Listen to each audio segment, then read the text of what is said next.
During my younger days, The Proud Family was one of my favorite shows to watch on television, and now The Proud Family has graced us again for a new generation on Disney+.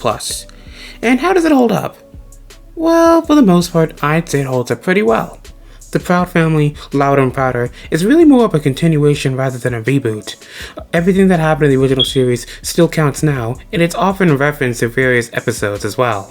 Because of this, the eclectic cast of characters, ranging from Penny to Oscar to even La Cienega, all retain their original personalities and are just as humorous as before. Today, come and get your kid! Fans of the original series can quickly ease themselves into the original cast of characters, and the new cast of characters are also rather humorous as well. Two notable new members of the cast are Maya and KG. Maya is a modern-day activist, while KG is a modern-day techie. Both of their personalities end up causing a rather interesting dynamic in Penny's friendship circle, and makes for rather interesting developments. With all that being said, I don't think the characterization in the show is perfect. The original series had a number of problems that come to the cast of characters, and unfortunately, a lot of those problems carried over to the new series as well. La Cienega comes from a nice background, so her being a bit spoiled isn't really a big deal, but she's still rather horrid when it comes to how she treats Penny. I've been saying that for years. Dejanay is still a rather toxic friend. On multiple occasions throughout the season, she does irreparable damage to people's families and livelihood without a care in the world and no regrets for it either way. You greedy, Uncle Bobby. When it comes to Zoe, she's still far too influenced when it comes to peer pressure and is not able to stand out and hold her own.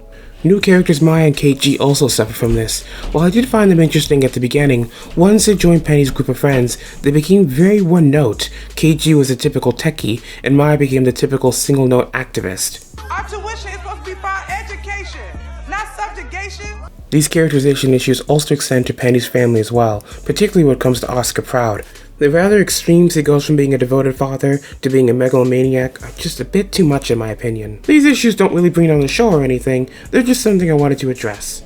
Before moving on, I'd like to make a special mention to Michael's character, who is now radically different than how he used to be. Being able to fully express himself has been one of the highlights of this season. This is my house. You don't see me. Now let's talk about the storylines. This season consisted of 10 episodes with 10 different storylines, although the season finale is actually a two-parter. The original series didn't shy away from going over social topics, and I'm glad to see Louder and Prouder stuck to that. From homelessness to the dangers of social media, Louder and Prouder masterfully wove in these social topics into rather fun episodes that were a delight to watch.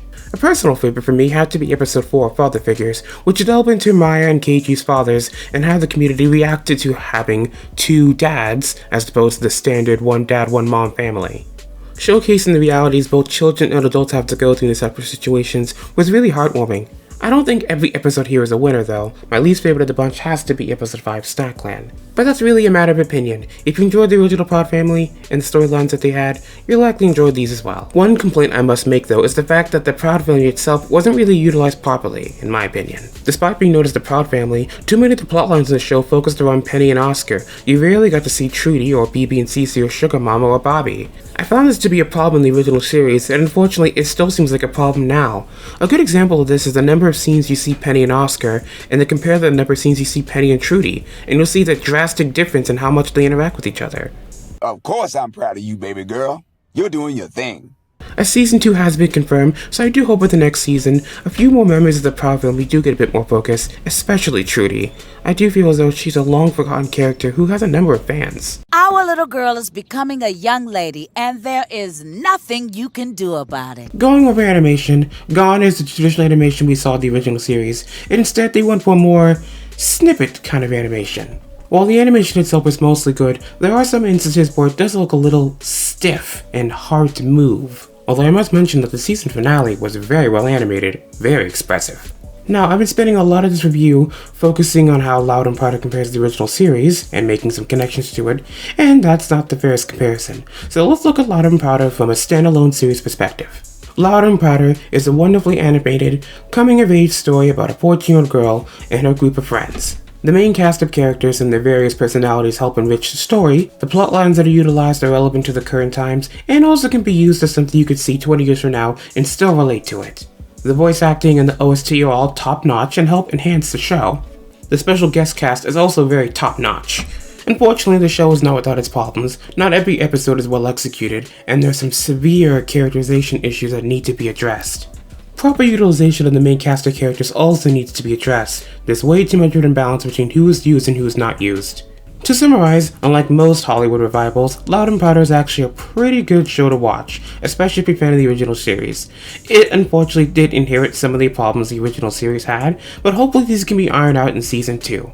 And while I didn't make a mention of it earlier, I do happen to be a fan of the theme song, but nothing beats the original. It's just so good.